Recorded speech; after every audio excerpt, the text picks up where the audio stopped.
Welcome to Naresh academy. Union public service commission మరియు Andhra Pradesh public service commission group 1 and group 2 సంబంధించి October 15, 2023 తేదీ సంబంధించి the Hindu, Eenadu, Sakshi news paper వచ్చిన important articles సమగ్ర విశ్లేషణ తెలుగులో ఈ వీడియోలో చూద్దాం. Question number 1. న్యూజిలాండ్ ప్రధానిగా ఎవరు పగ్గాలు చేపట్టనున్నారు? Answer Christopher Luxon. న్యూజిలాండ్ ప్రధానిగా క్రిస్టఫర్ లుక్సన్ 53 పగ్గాలు చేపట్టనున్నారు. నేషనల్ పార్టీ అభ్యర్థి అయిన లుక్సన్ శనివారం జరిగిన ఎన్నికల్లో దామాషా ఓటింగ్ విధానంలో 40% ఓట్లు సాధించారు. ప్రధాన ప్రత్యర్థి లిబరల్ పార్టీకి చెందిన ప్రధాని క్రిస్ హిప్కిన్స్కు 25% ఓట్లే పడ్డాయి. ఓట్ల లెక్కింపు కొనసాగుతోంది. లిబర్టేరియన్ ఏసీటీ పార్టీతో కలిసి లుక్సన్ ప్రభుత్వాన్ని ఏర్పాటు చేసే అవకాశాలున్నాయి. లుక్సన్ గతంలో యూనిలివర్ కెనడా, ఎయిర్ న్యూజిలాండ్ సంస్థలకు చీఫ్ ఎగ్జిక్యూటివ్ పనిచేశారు. జనవరిలో ప్రధానిగా పగ్గాలు చేపట్టనున్నారు. న్యూజిలాండ్ లేబర్ పార్టీ నేత జెసిండా ఆర్డెర్న్ 2107 ఎన్నికల్లో ఘన విజయం సాధించి ప్రభుత్వాన్ని ఏర్పాటు చేశారు. 6 ఏళ్లపాటు కొనసాగాల్సి ఉండగా 2023 జనవరిలో రాజీనామా చేశారు. దీంతో ప్రధాని పీఠమెక్కిన హిప్కిన్స్ 9 నెలలే అధికారంలో ఉన్నారు. Question number 2. న్యూజిలాండ్ ప్రధానిగా ఎవరు పగ్గాలు చేపట్టనున్నారు గురించి వివరాలు తెలపండి. హమాస్తో జరుగుతున్న పోరులో ఇజ్రాయెల్ సైన్యం తెల్ల భాస్వరం, వైట్ ఫాస్ఫరస్ తో తయారైన మందుగుండు వాడినట్లు వచ్చిన ఆరోపణలు ప్రకంపనలు సృష్టించాయి. వీటిని గాజాతో పాటు లెబనాన్ పైకి ప్రయోగించినట్లు తమ పరిశీలనలో వెల్లడైందని హ్యూమన్ రైట్స్ గ్రూప్ వాచ్ అనే సంస్థ పేర్కొనగా, ఇజ్రాయెల్ సైన్యం ఖండించింది. నిబంధనలకు విరుద్ధంగా పలు దేశాల సైన్యాలు ఈ రసాయనాన్ని వాడుతున్నాయి. అయితే దీన్ని ప్రమాదకరం కాని రీతిలోనే ఉపయోగిస్తున్నట్లు బుకాయిస్తున్నాయి. ఏమిటి రసాయనం? తెల్ల భాస్వరం ప్రమాదకర రసాయనం. ఆక్సిజన్ తగిలినప్పుడు ఇది మండుతుంది. ప్రాణవాయువు నిండుకునే వరకు లేదా ఈ రసాయనం ఖాళీ అయ్యే వరకు దాని ప్రజ్వలన కొనసాగుతుంది.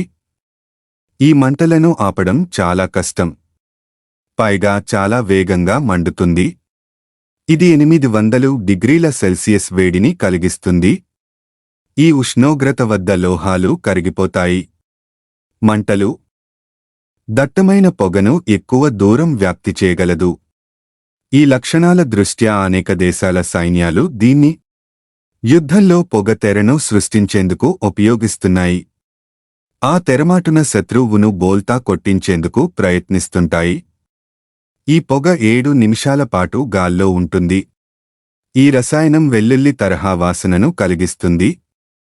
ప్రయోగం ఎలా? శతఘ్నిగుళ్లు, బాంబులు, రాకెట్లు, గ్రెనేడ్ల ద్వారా తెల్ల భాస్వరాన్ని శత్రువుపైకి ప్రయోగించొచ్చు. ఐరాస ఏం చెబుతోంది? పౌర ఆవాసాలున్న ప్రాంతాల్లో తెల్ల భాస్వరాన్ని ప్రజ్వలన కోసం ప్రయోగించడం ఐరాస సంప్రదాయ ఆయుధాల ఒప్పందం కింద నిషిద్ధం. అయితే పొగ తెర సృష్టించడానికి లేదా దీని మంటల ద్వారా యుద్ధంలో సంకేతాలు పంపుకోవడానికే ఈ రసాయనాన్ని వాడుతున్నట్లు ఆయా దేశాలు చెబుతున్నాయి. శరీరంపై ఎలాంటి ప్రభావం? తెల్ల భాస్వరం వల్ల కలిగే మంటలతో కంటి చూపు పోయే ప్రమాదం ఉంది. దీని పొగను పీల్చడం వల్ల శ్వాసపరమైన ఇబ్బందులు వస్తాయి. తెల్ల భాస్వరం మంటలు చర్మాన్ని పూర్తిగా కాల్చేస్తాయి. శరీరంలోకి ఈ రసాయనం ప్రవేశిస్తే కాలేయం, మూత్రపిండాలు, గుండె వంటి కీలక అవయవాల్లో ఇబ్బందులు కలగొచ్చు.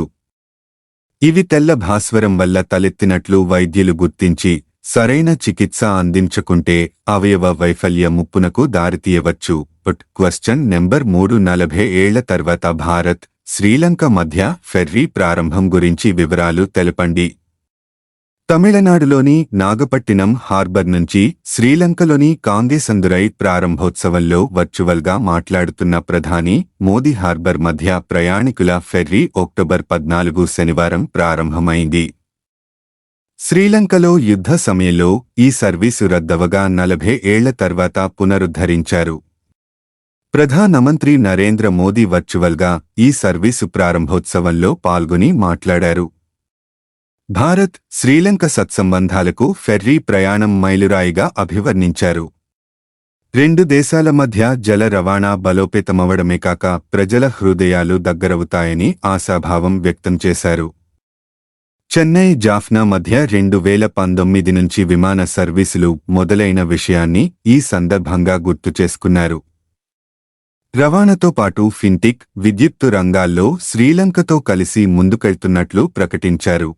శ్రీలంకకు బయలుదేరడానికి సిద్ధంగా ఉన్న ఓడ యూపీఐ లంకా పే అనుసంధానంపై రెండు ప్రభుత్వాలు ప్రయత్నాలు చేస్తున్నట్లు తెలిపారు.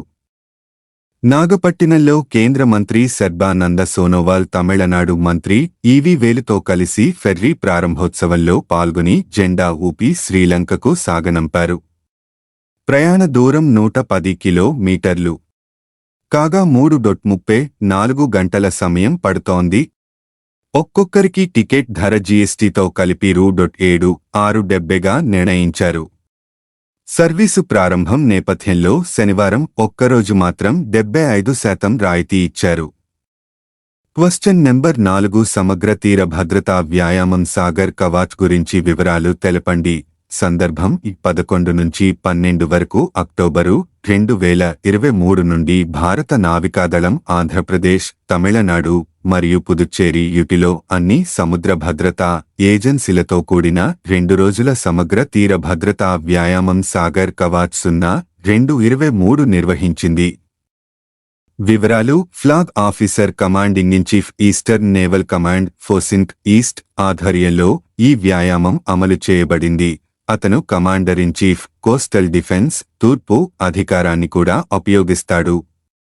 Indian navy, coast guard, state and UT administration, marine police, fisheries, customs, intelligence ఏజెన్సీలు, లైట్ హౌస్లు, పోర్ట్స్, ఫారెస్ట్ మొదలైన వాటికి చెందిన 2500 మంది సిబ్బంది ఈ కసరత్తులో నిమగ్నమయ్యారు.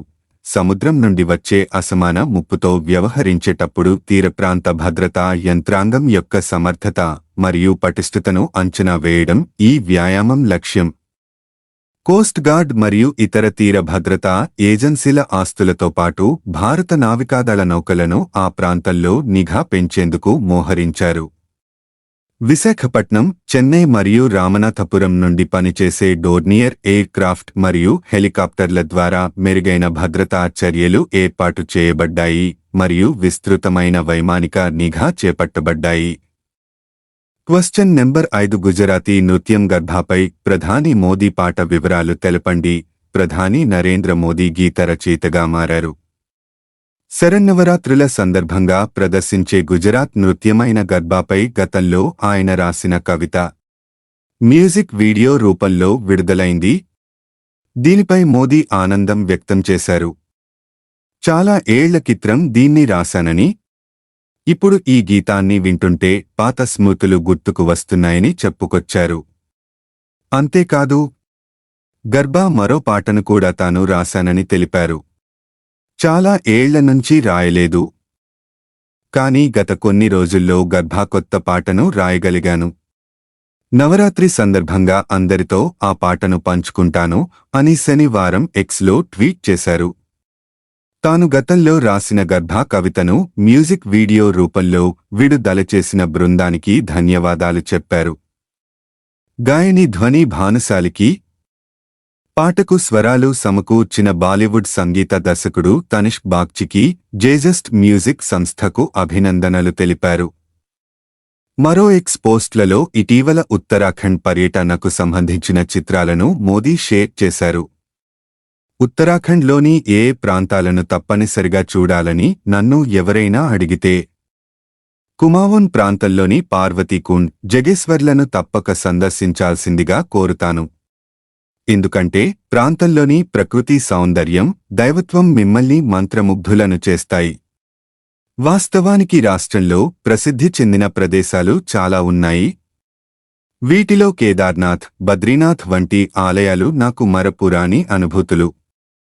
ఎన్నో ఏళ్ల తర్వాత పార్వతీకుండ్, జగేశ్వర్లను సందర్శించడం నాకెంతో ప్రత్యేకం అని ప్రధాని తెలిపారు. క్వశ్చన్ నెంబర్ 6 విశాఖపట్నం ఎన్ఆర్డీసీకి జాతీయ అవార్డు గురించి వివరాలు తెలపండి. National research development corporation NRDC Visakhapatnam శాఖ జాతీయ అవార్డును సొంతం చేసుకుంది. కేంద్ర వాణిజ్య పరిశ్రమల శాఖ ఆధ్వర్యంలో ఢిల్లీలోని విజ్ఞాన్ భవన్లో నేషనల్ ఐపీ అవార్డ్స్ వేడుకలు శనివారం నిర్వహించారు. ఇందులో భాగంగా మేధో సంపత్తి హక్కులను అందించేందుకు ప్రోత్సహిస్తోన్న ఎన్ఆర్డీసీ విశాఖకు ప్రత్యేక అవార్డు వరించింది. స్పెషల్ సైటేషన్ అవార్డుని కేంద్ర వాణిజ్య పరిశ్రమల శాఖ మంత్రి పీయూష్ గోయల్ చేతుల మీదుగా NRDC regional manager and head BK Sahu అందుకున్నారు. క్వశ్చన్ నెంబర్ 7 దేశ సగటును మించి రాష్ట్రంలో వేతన జీవులు 2022-23 లేబర్ ఫోర్స్ సర్వేలో వెల్లడి గురించి వివరాలు తెలపండి. దేశ సగటు కన్నా రాష్ట్రంలోనే వేతన పురుషులు వేతన మహిళల శాతం ఎక్కువగా ఉంది. మహిళల దేశ సగటు 15.9% ఉంటే రాష్ట్రంలో అది 17.3గా ఉంది. అలాగే పురుషులు దేశ సగటు 23.2% ఉంటే రాష్ట్రంలో 26.8% ఉన్నట్లు 2022 నుంచి 23 వరకు లేబర్ ఫోర్స్ సర్వే వెల్లడించింది. ఈ సర్వే నివేదికను కేంద్ర గణాంకాలు, కార్యక్రమాల అమలు మంత్రిత్వ శాఖ విడుదల చేసింది. పట్టణాల్లో అయితే రాష్ట్రంలో పురుషులతో పాటు దాదాపు అదే స్థాయిలో మహిళలు కూడా వేతనాలపై జీవిస్తున్నారు. ఈ ప్రాంతాల్లో రెగ్యులర్ వేతన మహిళలు 42.4% ఉండగా వేతన పురుషులు 47.4% మేర ఉన్నారు. గ్రామీణ ప్రాంతాల విషయంలో 2021-22తో పోలిస్తే రాష్ట్రంలో వేతన పురుషులు, మహిళల శాతం కొంతమేర పెరిగింది. 2021-22లో వేతన పురుషులు 15.7% ఉండగా 2022-23లో 18.7% ఉన్నారు. అలాగే 2021-22లో గ్రామీణ ప్రాంతాల్లో వేతన మహిళలు 9.7% ఉండగా 2022-23లో 10.7%కి పెరిగింది. క్వశ్చన్ నెంబర్ 8 141వ అంతర్జాతీయ ఒలింపిక్ కమిటీ ఐఓసీ సెషన్ గురించి వివరాలు తెలపండి. ఈ సందర్భం ముంబైలో 141వ అంతర్జాతీయ ఒలింపిక్ కమిటీ ఐఓసీ సమావేశాన్ని ప్రధాని ప్రారంభించారు. సెషన్ క్రీడలకు సంబంధించిన వివిధ వాటాదారుల మధ్య పరస్పర చర్య మరియు జ్ఞానాన్ని పంచుకోవడానికి అవకాశాన్ని అందిస్తుంది. వివరాలు 40 ఏళ్ల తర్వాత భారతదేశంలో జరుగుతున్న సెషన్ యొక్క ప్రాముఖ్యతను ప్రధానమంత్రి నొక్కి చెప్పారు. అహ్మదాబాద్లోని ప్రపంచంలోనే అతిపెద్ద స్టేడియంలో జరిగిన క్రికెట్ ప్రపంచ కప్ మ్యాచ్లో భారత్ విజయం సాధించిన విషయాన్ని అతను ప్రేక్షకులకు తెలియజేశాడు. భారతదేశ సంస్కృతి మరియు జీవనశైలిలో క్రీడలు ఒక కీలకమైన భాగమని ప్రధానమంత్రి ఉద్ఘాటించారు. వేల సంవత్సరాల నాటి భారతదేశ చరిత్రలో క్రీడా సంస్కృతి ప్రతిబింబిస్తోందని ఆయన పేర్కొన్నారు. వేల సంవత్సరాల క్రితం రచించిన గ్రంథాలలో గుర్రపు స్వారీ, స్విమ్మింగ్, విలువిద్య, కుస్తీ మొదలైన క్రీడలతో సహా 64 కళా ప్రక్రియలలో ప్రావీణ్యం ఉందని పేర్కొన్నారని మరియు వాటిలో రాణించడానికి ప్రాధాన్యతనిచ్చారని ఆయన తెలియజేశారు. ధనుష్వాన్, చక్ర, భళా, ఫెన్సింగ్, బాకు, జాపత్రి మరియు కుస్తీ అనే విలువిద్యను నేర్చుకునేందుకు 7 తప్పనిసరి నైపుణ్యాలను తప్పనిసరిగా పేర్కొనే విలువిద్య క్రీడను నేర్చుకోవడానికి ధనుర్వేద సంహిత అంటే విలువిద్య కోసం ఒక కోడ్ ప్రచురించబడింది. భారతదేశపు ఈ ప్రాచీన క్రీడా వారసత్వానికి సంబంధించిన శాస్త్రీయ ఆధారాలను ప్రధానమంత్రి సమర్పించారు. అతను ధోలవెర యునెస్కో ప్రపంచ వారసత్వ ప్రదేశం గురించి ప్రస్తావించాడు మరియు ఈ 5000 సంవత్సరాల పురాతన నగరం యొక్క పట్టణ ప్రణాళికలో క్రీడా మౌలిక సదుపాయాల గురించి మాట్లాడాడు. తవ్వకంలో 2 స్టేడియంలు కనుగొనబడ్డాయి. వాటిలో ఒకటి ఆ సమయంలో ప్రపంచంలోని పురాతన మరియు అతిపెద్ద స్టేడియం అని ప్రధాని చెప్పారు. అదేవిధంగా రాఖీగర్హిలో క్రీడలకు సంబంధించిన నిర్మాణాలు కనుగొనబడ్డాయి. నేపథ్య ఐఓసీ సెషన్ అంతర్జాతీయ ఒలింపిక్ కమిటీ ఐఓసీ సభ్యుల కీలక సమావేశంగా పనిచేస్తుంది. ఒలింపిక్ క్రీడల భవిష్యత్తుకు సంబంధించి ఐఓసీ సెషన్స్లో ముఖ్యమైన నిర్ణయాలు తీసుకోబడతాయి. దాదాపు 40 ఏళ్ల విరామం తర్వాత భారత్ రెండోసారి ఐఓసీ సెషన్ను నిర్వహిస్తోంది. ఐఓసీ యొక్క 86వ సెషన్ 1983లో న్యూఢిల్లీలో జరిగింది. ప్లీజ్ లైక్, షేర్, కామెంట్ చేయండి మరియు subscribe my YouTube channel @Naresh academy 5509. Thank you one and all.